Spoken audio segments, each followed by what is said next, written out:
नमस्कार, सत श्री अकाल, आदाब मेरे प्यारे साथियों। ज़बरदस्त तरीके से अनुच्छेद जितने भी होते हैं वो सारे कंप्लीट करवाने वाले हैं। आपको हर एक अनुच्छेद आर्टिकल याद होगा, यकीन मानिए याद होगा। आपको कुछ नहीं करना है, सिर्फ सुनते जाना है। वन लाइनर में पहले हम याद करेंगे, उसके बाद हम डिटेल्स में देखेंगे हम नेक्स्ट वीडियो में। पहले हम यहाँ पे वन लाइनर में एक बार रीड करेंगे अच्छे से। आप अगर कोई भी काम कर रहे हो तो आप उसे करते रहिए, हेडफोन कान में लगाइए और सिर्फ सुनने की कोशिश करिए। सिर्फ आपको सुनना है। चलिए फालतू की बातें न करते हुए सीधा पॉइंट पर आते हैं। महत्वपूर्ण अनुच्छेद, जैसा कि आप देख पा रहे हैं, महत्वपूर्ण अनुच्छेद यहाँ पे आपको बता दें। अनुच्छेद 1, हाँ अब स्टार्ट करते हैं। अनुच्छेद 1 क्या कहता है कि भारत अर्थात इंडिया राज्यों का संघ होगा। क्या? भारत अर्थात इंडिया जो होगा वो राज्यों का संघ होगा। ठीक है। अनुच्छेद 2 क्या कहता है? नए राज्यों का प्रवेश या स्थापना। अनुच्छेद 3 क्या कहता है? राज्यों का निर्माण तथा सीमाओं नामों में परिवर्तन, सीमाओं या नामों में परिवर्तन। अनुच्छेद 4 क्या कहता है? पहली अनुसूची व चौथी अनुसूची के संशोधन तथा 2 और 3 के अधीन बनाई गई विधियां। अनुच्छेद 4 एक बार और रिपीट कर रहा हूं। अनुच्छेद 4 क्या कहता है कि पहली अनुसूची व चौथी अनुसूची के संशोधन तथा 2 और 3 के अधीन बनाई गई विधियां। वहीं अगर अनुच्छेद 5 की बात करें तो अनुच्छेद 5 कहता है संविधान के प्रारंभ, क्या कहता है कि संविधान के प्रारंभ पर नागरिकता। वहीं अनुच्छेद 6 कह रहा है कि भारत आने वाले व्यक्तियों को नागरिकता। अनुच्छेद 7 कहता है पाकिस्तान जाने वाले नागरिकों को नागरिकता, मतलब पाकिस्तान जो जाने वालों का नागरिकता। वहीं अनुच्छेद 8 की अगर हम बात करें तो भारत के बाहर रहने वाले व्यक्तियों का नागरिकता क्या होगा, वह अनुच्छेद 8 में दिया गया है। ठीक है।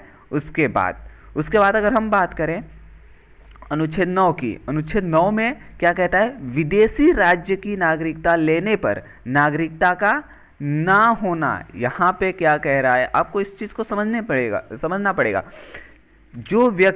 अगर कोई व्यक्ति विदेशी, यानी कि वो अपने देश के अलावा किसी और देश की नागरिकता लेता है तो उसके देश की, यानी कि जो भारत का नागरिकता है, यानी कि अपने देश, यानी कि भारत का जो नागरिकता है उसका स्वतः ही क्या हो जाएगा? समाप्त हो जाएगा। ये याद रखने की ज़रूरत है आपको। ठीक है। स्वतः ही क्या हो जाएगा? समाप्त हो जाएगा। उसके बाद हम बात करें अनुच्छेद 10 की तो नागरिकों के अधिकारों का बना रहना, क्या कौन कहता है? अनुच्छेद 10 कहता है नागरिकों के अधिकारों का बना रहना। वहीं अगर हम बात करें अनुच्छेद 11 की, अनुच्छेद 11 की अगर हम बात करेंगे तो अनुच्छेद 11 कहता है संसद द्वारा नागरिकता के लिए कानून का विनियमन। ठीक है। अनुच्छेद 11 कहता है। वहीं अनुच्छेद 12 की बात करें तो यहाँ पे अनुच्छेद 12 कहता है राज्य की परिभाषा। देखो अनुच्छेद 12 कहता है, बहुत लोगों को अनुच्छेद 12 जो है ध्यान नहीं देते, लेकिन अनुच्छेद 12 क्या कहता है? राज्य की परिभाषा की बात करता है अनुच्छेद 12। ठीक है। उसके बाद चलिए, अनुच्छेद 12 कहता है राज्य की परिभाषा। वहीं अनुच्छेद हम 13 की बात करें, अगर हम 13 की बात करें तो अनुच्छेद 13 क्या कहता है? मूल अधिकारों को असंगत या अल्पीकरण करने वाली विधियां। अनुच्छेद 13 कहता है। अनुच्छेद 14 की अगर हम बात करें तो विधि के समक्ष समानता की बात करता है अनुच्छेद 14। देखो, विधि के समक्ष समानता मतलब कानून के संबंध में जो समानता है अनुच्छेद 14 में दिया गया है। हर व्यक्ति के लिए कानून एक समान होगा। ठीक है। कानून क्या होगा? एक समान होगा हर एक व्यक्ति के लिए। अनुच्छेद 15 की अगर हम बात करें तो अनुच्छेद 15 कहता है धर्म, मूल, वंश, जाति, लिंग या जन्म स्थान के आधार पर भेदभाव पर रोक। यानी कि भारत में कोई भी व्यक्ति जन्म, मूल, वंश, जाति, लिंग या जन्म स्थान के आधार पर भेदभाव नहीं कर सकता। ये आर्टिकल 15 यानी कि अनुच्छेद 15 में दर्शाया गया है, अनुच्छेद 15 में लिखा गया है। अब देखो अनुच्छेद 16 क्या कहता है, लोक नियोजन में अवसर की समानता। कौन कहता है, अनुच्छेद 16 लोक नियोजन में अवसर की समानता अनुच्छेद 16 कहता है। आर्टिकल 16 कहता है, आर्टिकल 17 कहता है भैया अस्पृश्यता का अंत, अस्पृश्यता का अंत। देखो ये जो छुआछूत होता है ना, वो बहुत ज़्यादा प्रचलित था पहले, कुछ जगहों पे तो अभी भी है, क्या कर सकते हैं, लेकिन यह क्या है, गैर कानूनी है। अनुच्छेद ये आर्टिकल 17 में आपको देखने को मिलेगा, यह क्या है, गैर कानूनी है। छुआछूत का अंत अनुच्छेद, अस्पृश्यता का अंत अनुच्छेद 17 में दिया गया है। वहीं अगर हम आर्टिकल 18 की बात करें, अनुच्छेद 18 की बात करें, तो उपाधियों का अंत की बात करता है, उपाधियों के अंत की बात करता है। अनुच्छेद क्या कहता है, अनुच्छेद 18 उपाधियों के अंत के, यह सेना या विधा संबंधी सम्मान के सिवाय सभी उपाधियों पर रोक लगेगा। अनुच्छेद 18 में साफ साफ लिखा गया है, आर्टिकल 18 में लिखा गया है। चलिए उस नेक्स्ट हम चलते हैं 19 पर। देखो आर्टिकल 19 सभी को याद होगा, ये जो हम अनुच्छेद अभी चल रहा है ना, चाहे वो 14 हो, 15 हो, 16, 17, ये आर्टिकल सभी को याद होगा। मैं फुल कॉन्फिडेंस के साथ कह सकता हूँ, कोई भी स्टूडेंट ऐसा ना होगा जिसको ये याद ना हो। चलिए रिवीजन कर लो यार, याद तो होगा ही, पर यहाँ पे हम रिवीजन कर रहे हैं एक तरह से, ठीक है। चलिए उसके बाद हम आर्टिकल 19 की बात करेंगे, जो कि बहुत प्रमुख है यार। आर्टिकल 19 तो याद होना ही चाहिए, दूसरा याद हो ना हो। आर्टिकल 19 में देखो, आर्टिकल 19 में यानी अनुच्छेद 9 में 6 अधिकारों की सुरक्षा की बात करता है। 6 अधिकार कौन कौन से हैं हम आपको यहाँ पे एक्सप्लेन कर देते हैं, ठीक है। तो पहली चीज़ हम देख लेंगे, अनुच्छेद 19 जो है अभिव्यक्ति की स्वतंत्रता की बात करता है, अभिव्यक्ति की स्वतंत्रता की बात करता है। इसमें अनुच्छेद 19 यानी कि अनुच्छेद 19 में जो है आपका वाक्य एवं अभिव्यक्ति की स्वतंत्रता की बात करता है, अनुच्छेद फर्स्ट में इसमें। और इसमें सेकंड की अगर हम बात करें तो सम्मेलन की बात करता है, उसके बाद संघ की बात करता है, संचरण की बात करता है, निवास की बात करता है। मतलब कि अनुच्छेद 19 में कहीं भी आप निवास कर सकते हैं, ठीक है। एक सभा भी बिना हथियारों का आप संगठित कर सकते हैं, सभा भी आप बना सकते हैं आप, ठीक है। अनुच्छेद 19 में ये सारी चीज़ें दिया गया है। और अनुच्छेद 20 में क्या कहता है, अनुच्छेद 20 यानी कि आर्टिकल 20 अपराधों के दोष सिद्ध के संबंध में संरक्षण की बात करता है। आर्टिकल 20 क्या कहता है, अपराधों की दोष सिद्ध के संरक्षण की बात करता है, आर्टिकल 20। चलिए उसके बाद हम नेक्स्ट चलेंगे आर्टिकल 21 पे। देखो आर्टिकल 21 कितना प्रमुख होता है आपके लिए, आपको देखना तो पड़ेगा, ठीक है। आर्टिकल 21 प्राण और दैहिक स्वतंत्रता का संरक्षण। ये देखिए एक ऐसा आर्टिकल जो कभी नहीं बैन हो सकता। कहने का मतलब, बैन का मतलब ये था कि जैसे जब राष्ट्रपति आपातकाल लगाता है, चाहे बाह्य आक्रमण हो, तो जो उसमें जो आर्टिकल हैं, आपका जो मूल अधिकार हैं, वो उस टाइम के लिए रोक दी जाती हैं, वो बंद हो जाता है आपके लिए। लेकिन ये जो आर्टिकल 21 है प्राण और दैहिक स्वतंत्रता का, ये आपका बराबर एक्टिव रहता है, ठीक है। ये एक्टिव बराबर रहता है। उसमें आपका आर्टिकल देखो, इसमें प्राण और दैहिक स्वतंत्रता का यानी कि आपको जीने का अधिकार है, ये आपसे कोई नहीं छीन सकता। चलिए यहाँ पे देखिए जीने के अधिकार को भी। चलिए नेक्स्ट हम चलते हैं आर्टिकल 21A पर। 21A क्या कहता है कि 6 वर्ष से 14 वर्ष के बच्चों की शिक्षा का अधिकार की बात करता है। क्या आर्टिकल 21A क्या कहता है, आर्टिकल देखिए हमने देखा आर्टिकल 21 में प्राण और दैहिक स्वतंत्रता का अधिकार, वहीं 21A में अगर हम देखें तो 6 वर्ष के बच्चों को क्या कहता है, शिक्षा का अधिकार की बात करता है। नोट करने की बात यह है, इसमें नोट कर लो आप लोग भी, कि इसमें निजता का अधिकार भी अनुच्छेद 21 के अंतर्गत ही आता है। ठीक है। उसके बाद नेक्स्ट क्वेश्चन की अगर हम बात करें, नेक्स्ट आर्टिकल की अगर हम बात करें, नेक्स्ट चलें तो यहाँ पर लिखा हुआ है अनुच्छेद 22 में क्या कहता है, कुछ दशाओं में गिरफ्तारी से संरक्षण की बात करता है आर्टिकल 22। ठीक है। आर्टिकल 23 की अगर हम बात करें तो मानव के दुर्व्यापार, बेगारी व बलात् श्रम पर प्रतिबंध की बात करता है कौन, आर्टिकल 23। आर्टिकल 23 बलात् श्रम का प्रतिषेध की बात करता है। आर्टिकल 14 की अगर हम बात करें, अनुच्छेद 14 की बात करें, सॉरी आर्टिकल 24 की बात करें, सॉरी अनुच्छेद 14 जो है 24 की बात करें, अनुच्छेद 24 की बात करें तो इसमें क्या कहता है कि 14 वर्ष से कम आयु के बच्चों को कारखानों, खान या किसी खतरनाक उद्योग में कार्य नहीं कराया जा सकता। यह आर्टिकल 24 में लिखा गया है साफ साफ। यदि आप कराते हैं तो वो उसका फिर आपको दंड मिलेगा। चलिए नेक्स्ट हम चलते हैं अनुच्छेद 25 की तरफ। 25 यहाँ तो अब देखिए धर्म पे आ गया, अब बात आ गई धर्म पर। यहाँ पे लिखा गया है 25 में कि धर्म का आचरण और प्रचार की स्वतंत्रता। आप किसी भी धर्म से हों, आप किसी भी धर्म का हों, आप किसी भी धर्म के हों, आप उस धर्म का प्रचार प्रसार कर सकते हैं। वो आपको स्वतंत्रता देता है आर्टिकल 24। आर्टिकल 24 में साफ साफ लिखा गया है कि धर्म का आचरण और प्रचार की स्वतंत्रता। आप धर्म को मान सकते हैं, आप किसी भी धर्म में जा सकते हैं, आप किसी भी धर्म का प्रचार कर सकते हैं। ठीक है। उसके बाद नेक्स्ट की अगर हम बात करें, अनुच्छेद 26 में लिखा गया है धार्मिक कार्यों के प्रबंधन की स्वतंत्रता की बात करता है। धार्मिक कार्यों के प्रबंधन की स्वतंत्रता की बात करता है आर्टिकल 26, अनुच्छेद 26 कहता है। ठीक है। उसके बाद नेक्स्ट चलते हैं आर्टिकल 29। आर्टिकल 29 में अल्पसंख्यक वर्गों के हितों का संरक्षण की बात करता है। देखो वीडियो थोड़ी लंबी लगेगी लेकिन पूरा आर्टिकल सुनना है आप लोगों को, पूरा आर्टिकल सुनना है, पूरा अनुच्छेद सुनना है, यहीं पे याद होगा।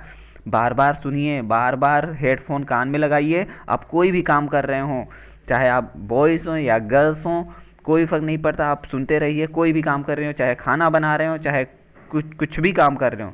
हमारी बहनें भी ऐसी हैं जो खाना बनाते हैं और हमारे भाई लोग भी हैं, हम खुद ही हमें बनाना खाना पड़ता है भाई। ठीक है, कोई बात नहीं, हम करेंगे। ठीक है, साथ में याद भी करेंगे।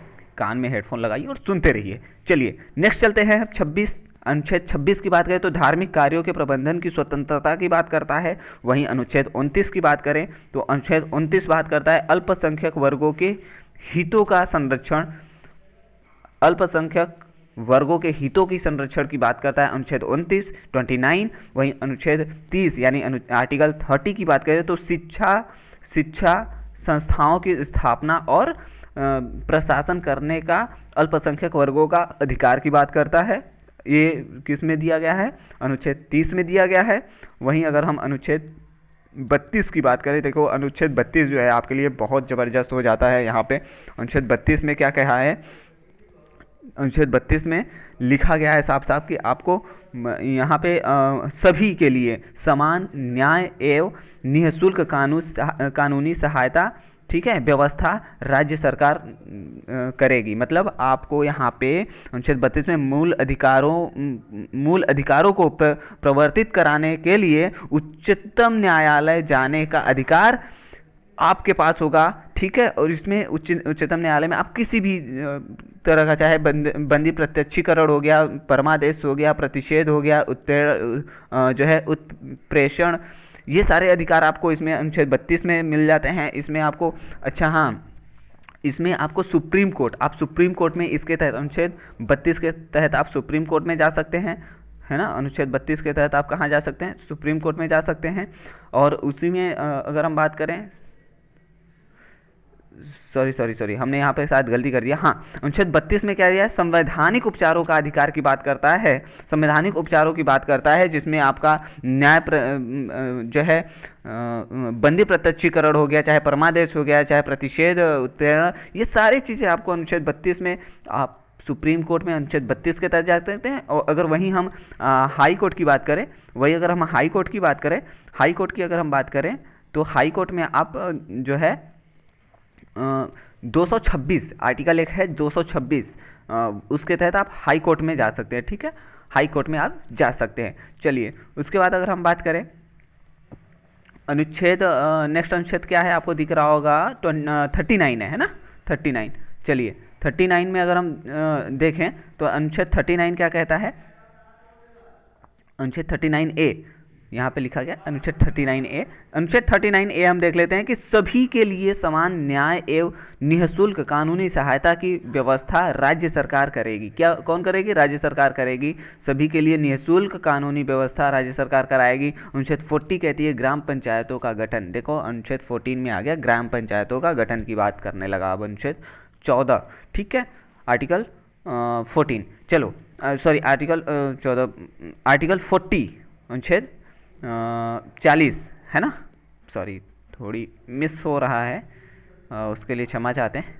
चलिए नेक्स्ट अगर हम बात करें तो आर्टिकल 44 आ जाता है। ध्यान कहीं और अगर जाता है तो यही होता है, सभी के साथ होता है, तो इसको थोड़ा सा इग्नोर करिए।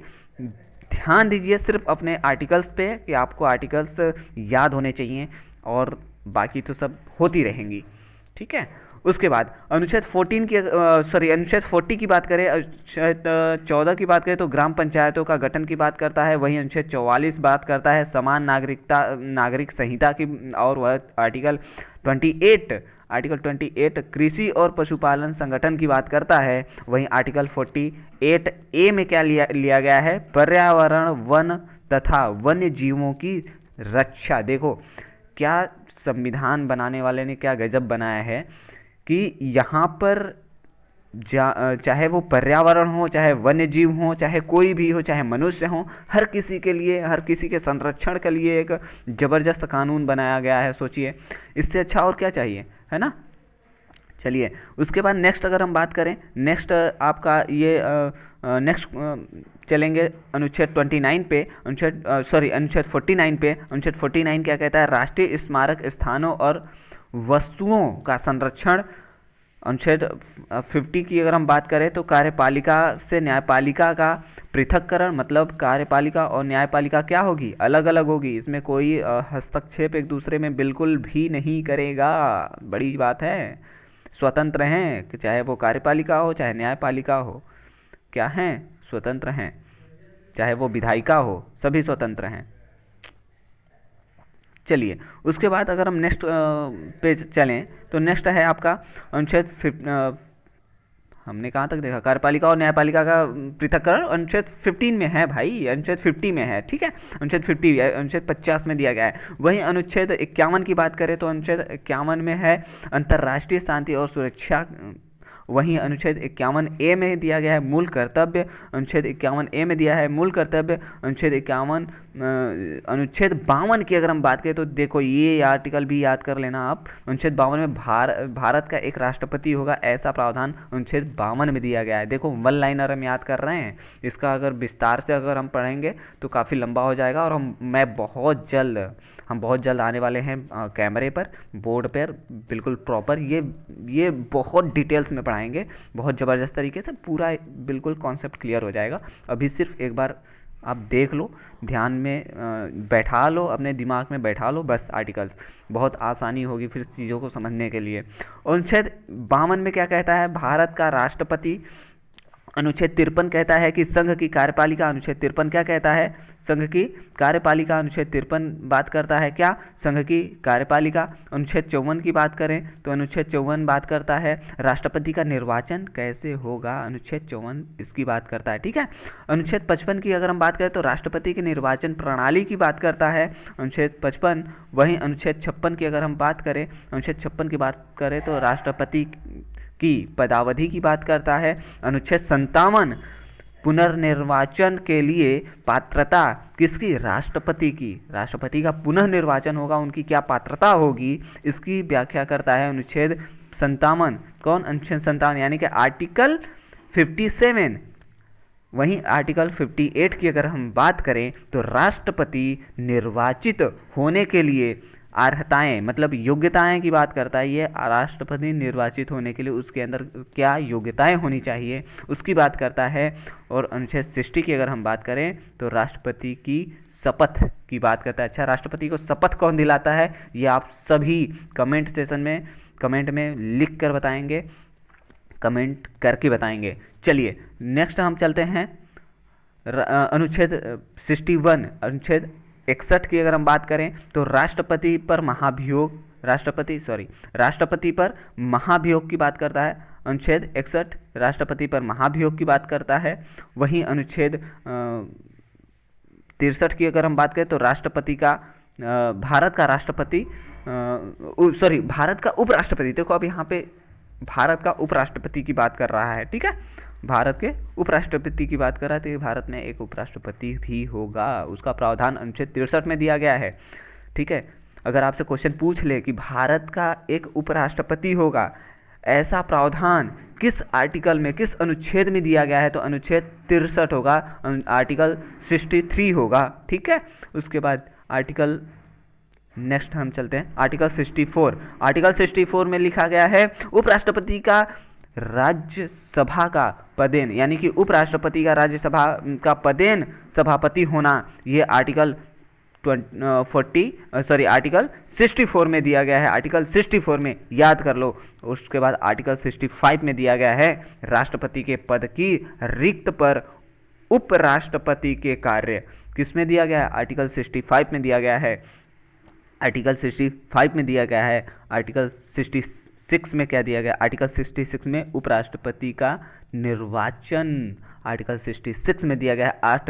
जो है अनुच्छेद 66 यानी कि अनुच्छेद 66 में दिया गया है उपराष्ट्रपति का किस तरह से निर्वाचन होगा। वहीं अनुच्छेद 67 की बात करें अगर हम, तो अनुच्छेद 67 कहता है राष्ट्रपति पर क्या होगा, उपराष्ट्रपति के पद की रिक्त आर्टिकल 67, यहाँ पे देखो थोड़ी बहुत मिस हो जा रहा है ना, नीचे चला जा रहा हूँ मैं, थोड़ा जल्दी में लगता है। चलिए, उपराष्ट्रपति की पदावधि की बात करता है अनुच्छेद 67। उसके बाद उपराष्ट्रपति जो है उपराष्ट्रपति के पद की रिक्त पर उपराष्ट्रपति के पद की रिक्त पद भरने के लिए निर्वाचन, आर्टिकल 68 की बात कर रहा हूँ मैं, ध्यान देना। यानी कि आर्टिकल 68 क्या कहता है कि उपराष्ट्रपति के पद की रिक्त पद भरने के लिए निर्वाचन किस में दिया गया, आर्टिकल 68 में। वहीं आर्टिकल 69 की अगर हम बात करें तो उपराष्ट्रपति द्वारा शपथ की बात करता है, उपराष्ट्रपति द्वारा शपथ की बात करता है किसमें, आर्टिकल 69 में। और आर्टिकल 70 की बात करें तो अन्य आकस्मिकता में राष्ट्रपति के कर्तव्यों का निर्वहन की बात करता है, यानी कि राष्ट्रपति के कर्तव्यों का निर्वहन की बात करता है।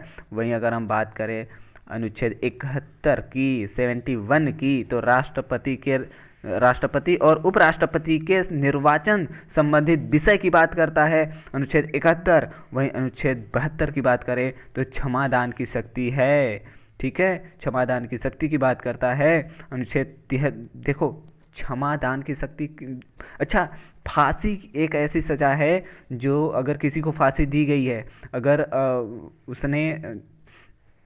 उस फांसी की सजा को कौन टाल सकता है, कौन निरस्त कर सकता है, सिर्फ राष्ट्रपति के हाथ में है, उपराष्ट्रपति या फिर राज्यपाल के हाथ में ये सब चीज़ नहीं है, ठीक है, ये ध्यान देना। चलिए उसके बाद हम नेक्स्ट चलते हैं, नेक्स्ट चलेंगे। अगर हम नेक्स्ट देखेंगे तो आर्टिकल 70 की बात करें, आर्टिकल 71 राष्ट्रपति और उपराष्ट्रपति के निर्वाचन संबंधी विषय की बात करता है। आर्टिकल 72 क्षमादान की शक्ति की बात करता है। आर्टिकल 73 संघ की कार्यपालिका शक्ति का विस्तार दिया गया है भैया, आर्टिकल 73 में।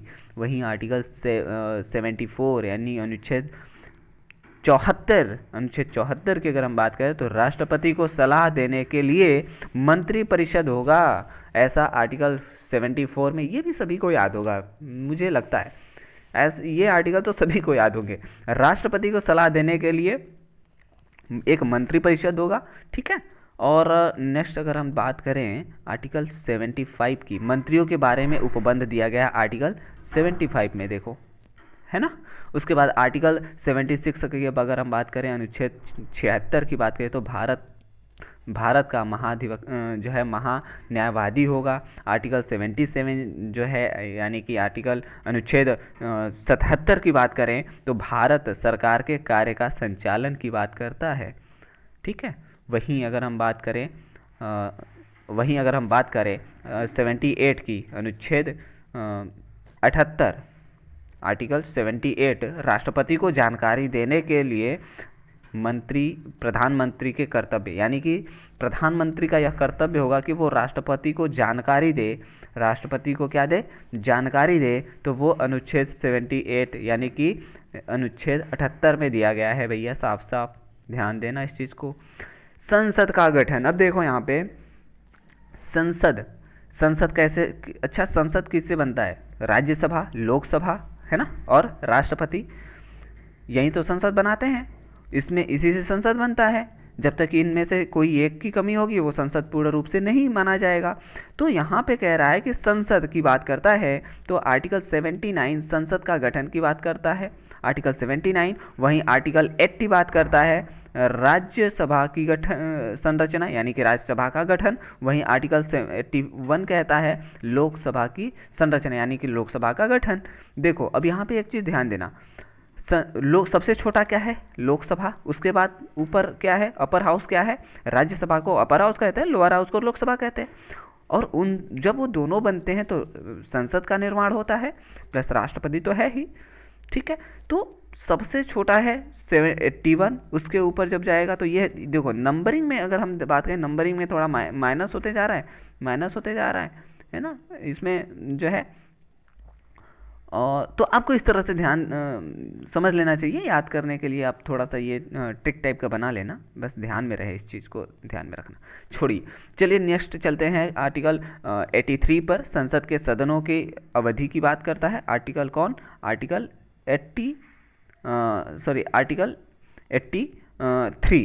83 बात करता है, ठीक है। उसके बाद आर्टिकल 84 की बात करें तो संसद के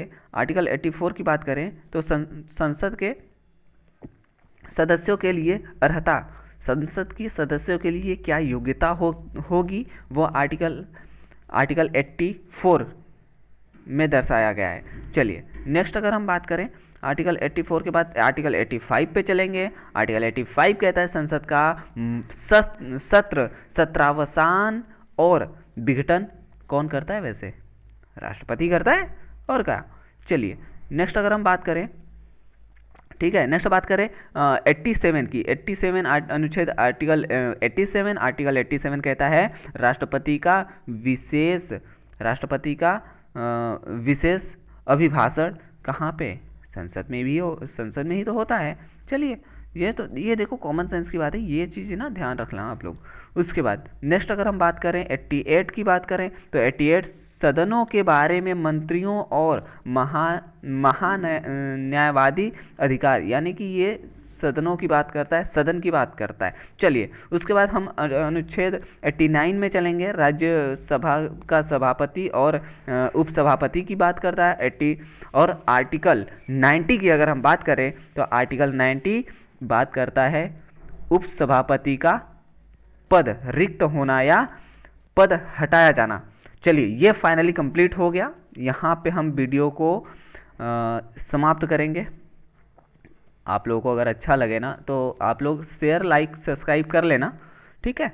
बाकी मैं ज़्यादा बोलूँगा नहीं, आपको जो सही लगता है आप करिए। और हाँ, इसमें एक क्वेश्चन मैंने दिया था, आप लोग ध्यान दीजिए उसका, कि राष्ट्रपति को शपथ कौन दिलाता है? राष्ट्रपति को शपथ कौन दिलाता है? इसका आंसर आप कमेंट सेशन में लिख कर देंगे, ठीक है।